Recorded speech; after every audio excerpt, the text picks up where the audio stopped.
Hey, what's happening, YouTube? So, I'm in California. Hey, wasn't really planning on taking a trip to California. I mean, not specifically. It was kind of loosely something I was thinking about doing tentatively in the future. But I decided today was the day. So, gosh, I shot an earlier video as I was driving out of Phoenix, and oh my gosh, I think I probably shot about 45 minutes worth of video and then completely ran my phone out of space. And since then, I've just been realizing there was nothing of substance on that other than a nice POV view of the 202 to the I-10 and the I-10 all the way out to, you know, from Central Phoenix all the way to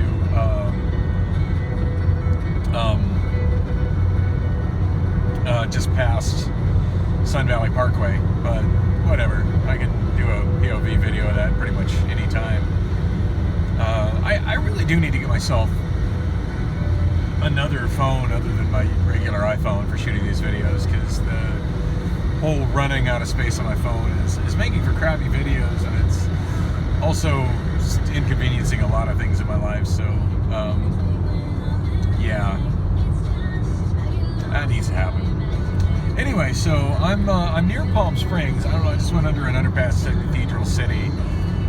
I really don't know the layout of all this, you know, so much. I know I found a really cheap gas station in Indio, and I just almost topped off there. It seems to be about 50 cents a gallon cheaper than anything off of I-10 in California. So it's kind of, even though I was at a wee bit over a half tank when I went there, it seemed like a good idea to get more gas there before getting into LA, where gas is crazy expensive.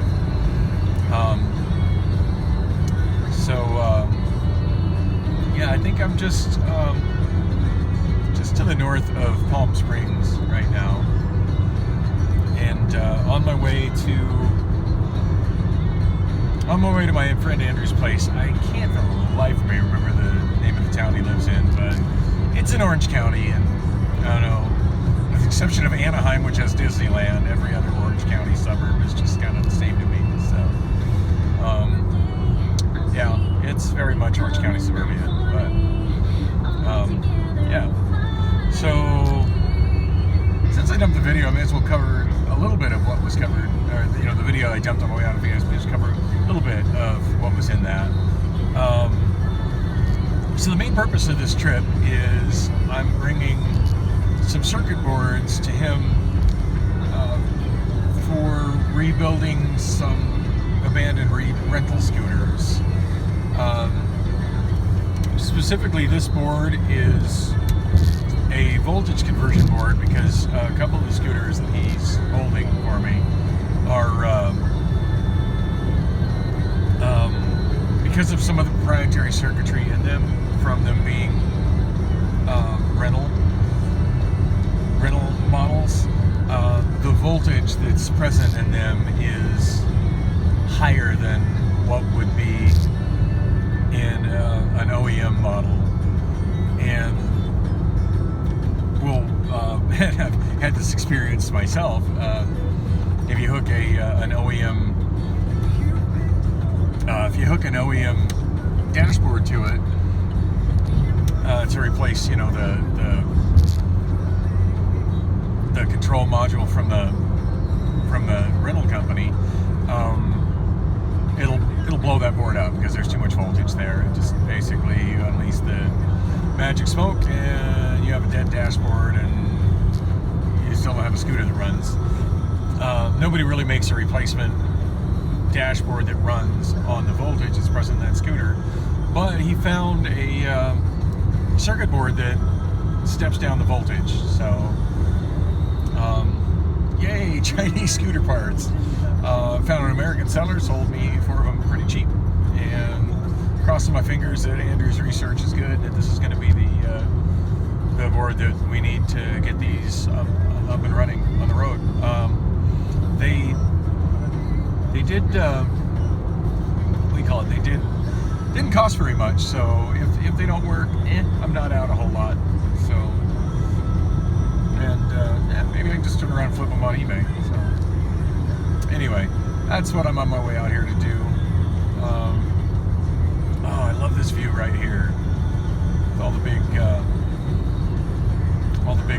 electric wind turbines, which don't seem to be spinning much today.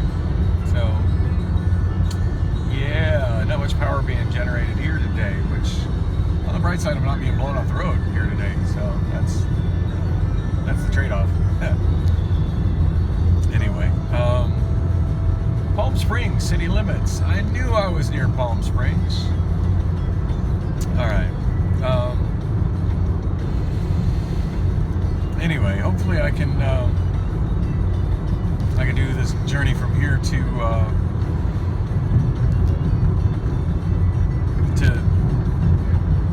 Andrew's place without any near misses on wrecking my car like I did the last time.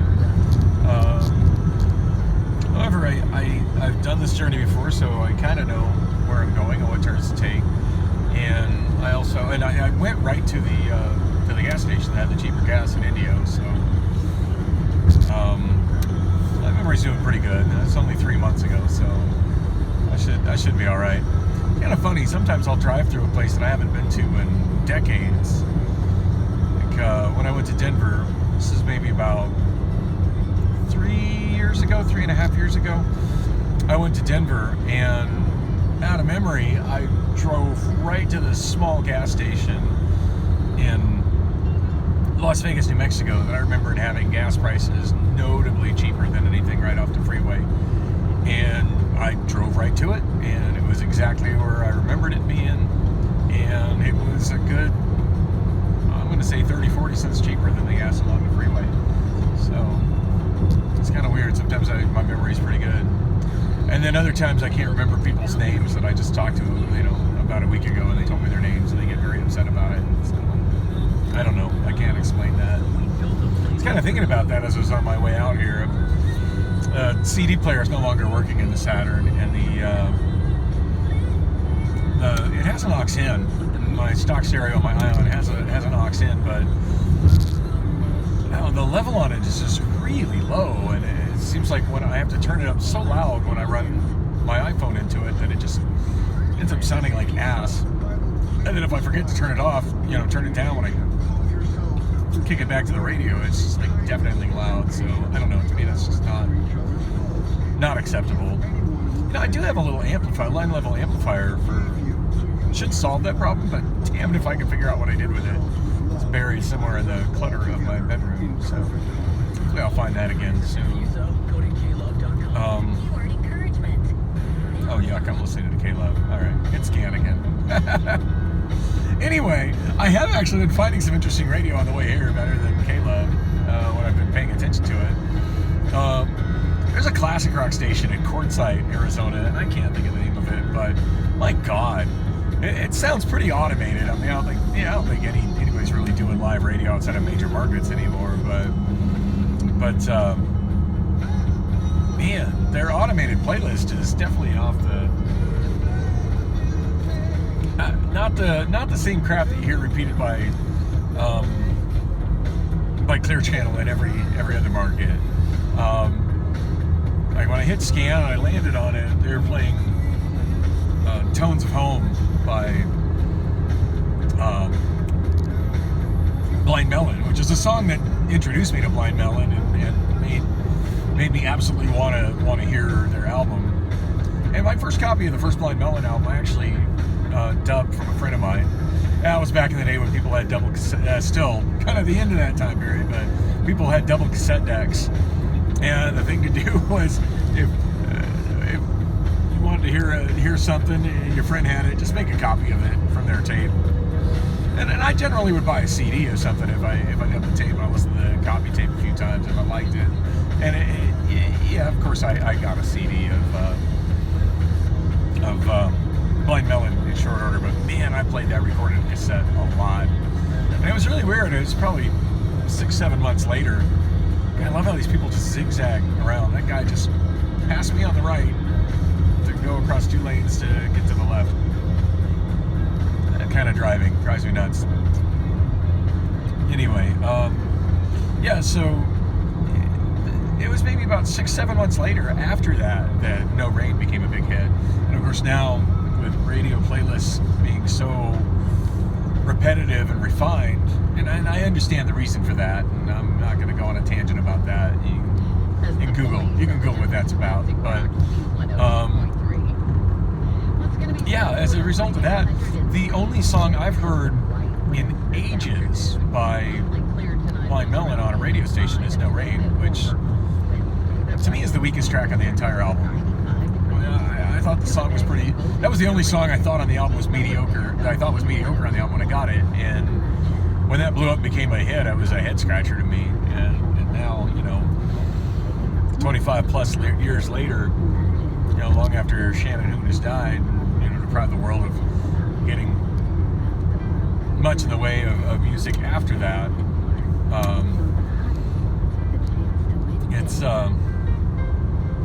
It's frustrating that that's the only song I ever hear on the radio. So kudos to that station for sticking Tones of Home on their playlist.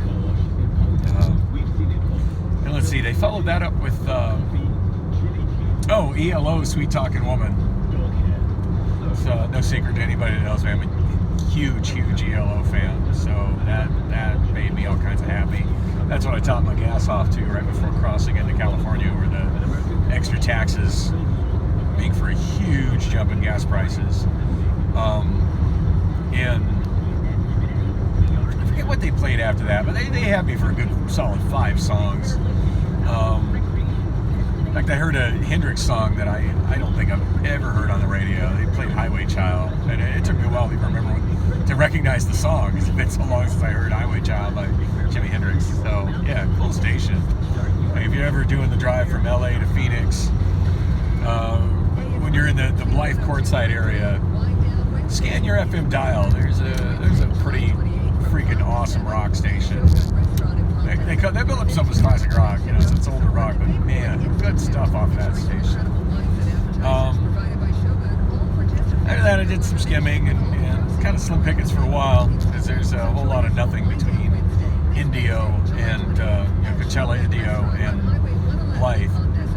It's kind of funny. I think a lot of that has to do with the fact that California gas is taxed so much higher than Arizona gas, because as you drive that stretch, you can see the empty remnants of gas stations that couldn't stay in business, and it's no secret. It's not rocket science to figure out why.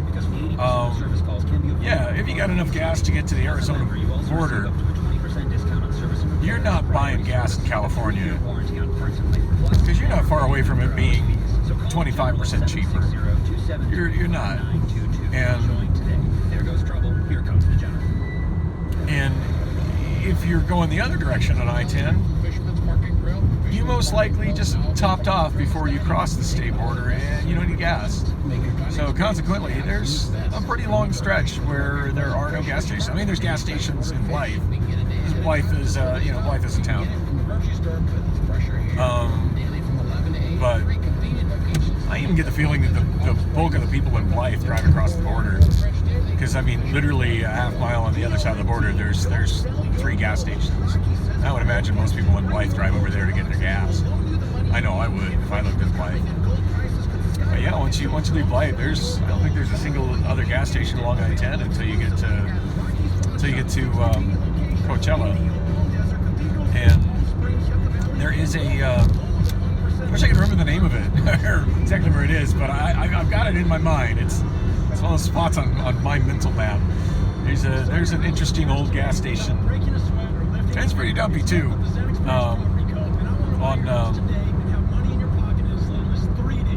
In Indio, it's much cheaper. Speaking of which, I in my earlier video, the one I deleted because it just sucked up all the space on my phone, I did mention, I was talking about development on the far west side of Phoenix, and that's a subject for another time. It's a subject I'd like to cover in a video, but definitely one for another time. But I did give a plug to my other social media, and I'd like to do that right now. The social media play, I enjoy these vlogs on YouTube, and I'm pretty active on YouTube, but the social media I'm by far most active on is Reddit. Oh yeah, I'm a Redditor.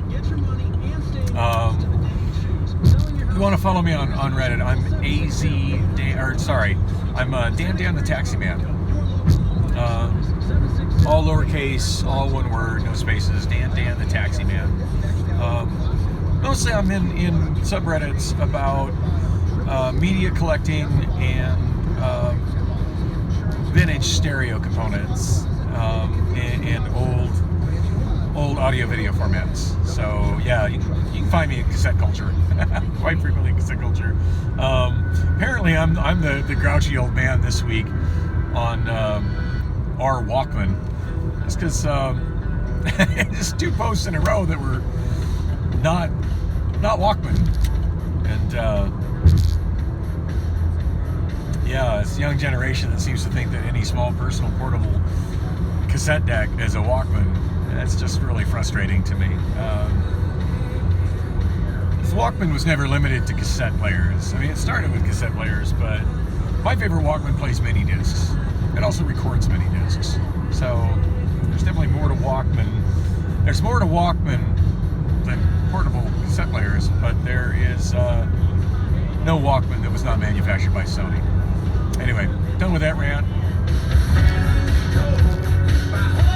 There's a good song in the radio, so I'm going to hit this short so I have more space for videos to document this journey. So thanks for coming along with me, and like and subscribe.